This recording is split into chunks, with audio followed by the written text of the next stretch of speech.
Hey guys, welcome back to another video. So lately I have been noticing that there is a lot of panic/relief about the fact that, oh, ELP is not going to be enforced or is not being enforced because DOT officers simply do not care about this. So today, why don't we take a look at some data to see whether ELP is actually being enforced and do DOT officers actually care about it? Ready? Let's go.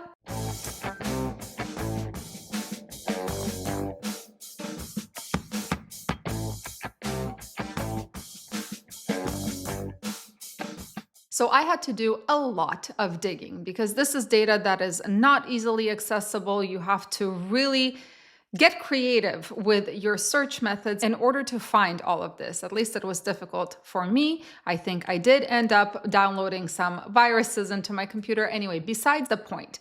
I did find the data. Boy, did I find it. So before I show it to you, there are a few things to note. The FMCSA has all of this inspection data public. However, there are a few issues. Number one, it's extremely difficult to find, at least it was for me.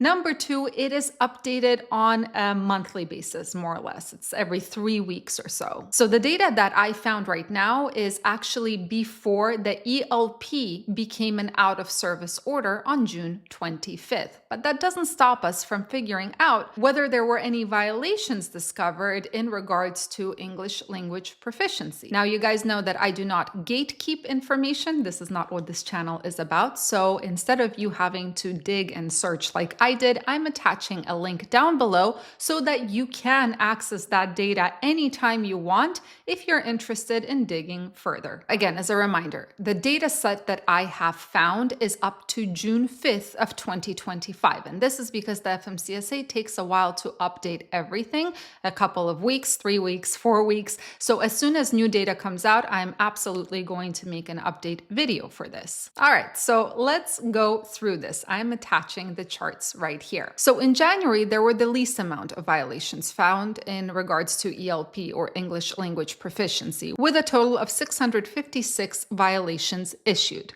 Next, we have February, which is a little bit more, 686 violations issued. And this is only for English language proficiency, not including anything else. Now, March, there was a jump, right? 894 violations for English language proficiency, and then April was 866. Now, as a reminder, April 28th is when that executive order was signed, and May 1st is when the CVSA agreed to include English language proficiency or the lack thereof onto their out-of-service criteria starting June 25th of 2025. So let's take a look at what happened in May. The amount of violations in May that were written in regards to English language proficiency or lack thereof actually almost doubled from April or March. Now, if you think like me, the first thought you might have is, well, Blitz week, right? From May 13th to May 15th, that's when a lot of inspections happen. So most likely the data is skewed because of that Blitz week. Well, I calculated the data and only 13% or about 188 English language proficiency violations were recorded during that time period from May 13th to May 15th. Everything else was written outside of that time period. Now, what's even more interesting is if we start averaging the amount of violations, English language proficiency violations, that were issued on a daily basis. We're going to do the same thing for June. Again, we only have data until June 5th, and during the time period between June 1st and June 5th of 2025, a total of 395 violations in regards to English language proficiency were written. So let's take a look at the daily averages, including the month of June before it became an out of service order on June 25th. Here's the chart. Does anybody have any questions about whether the ELP is actually being enforced or looked at? All right, let's go through the daily average ELP violations by month. Starting in January, an average of 21 violations per day written, February 25 per day, March 29 per day, April 29 per day, May 47 per day, June 79 per day. And again, this is only for English language proficiency. Now, it's not just the data that's showing us that DOT officers are starting to pay more attention to English language proficiency, but there are also articles that are coming out, and one of them came out today, July 1st, and it was titled something like "The English language proficiency for truckers is shaking up cross-border freight." Now, if you remember the guidance on ELP enforcement, there were a few exemptions. Number one, drivers who are hearing impaired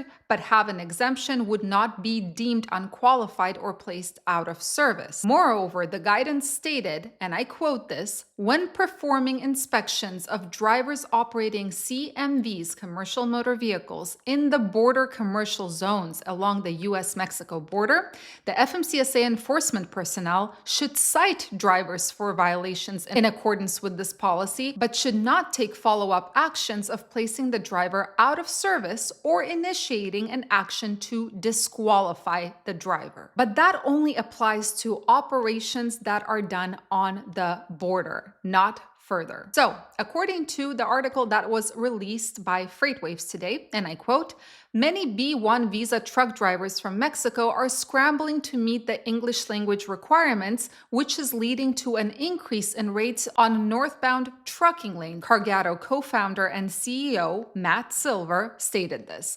And Cargado is an invite-only load board, which is for freight moving in and out of Mexico. Now, what Matt Silver found was that a lot of carriers do not want to risk their drivers going out right now because they don't want to deal with their trucks and drivers potentially getting stuck with an out-of-service order. He states, and I quote this, "We are definitely seeing a rate increase happening right now on bidding on northbound freight. That was an immediate spike on Wednesday, which was June 25th, and we'll continue to measure it this week to see if it keeps increasing or how that changes. But that was like a surprising jump." Now, this is something that Matt Silver said. Another gentleman, Jerry Maldonado, he's the chairman of the Laredo Motor Carriers Association, he stated that this law obviously has been in place for a while. It has not really been enforced, but it has been in place for over 50 years.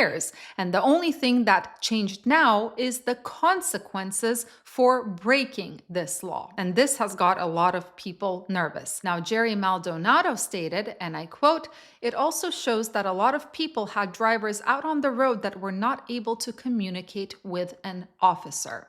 So, to answer the question of whether English language proficiency is being looked at by DOT officers. And for some people, it was a very big concern that this is not going to be enforced. For other people, it was a sigh of relief. But to answer the question, do DOT officers check for English language proficiency more? Yes, it is definitely starting to get enforced, and the enforcement rate is growing. Anyway, guys, as always, I will keep you updated on this, but as a reminder, in the description down below, there's going to be a link so that you can take a look at the data yourself and keep updated with what is happening. Stay safe, stay healthy, and keep learning. See you in the next video.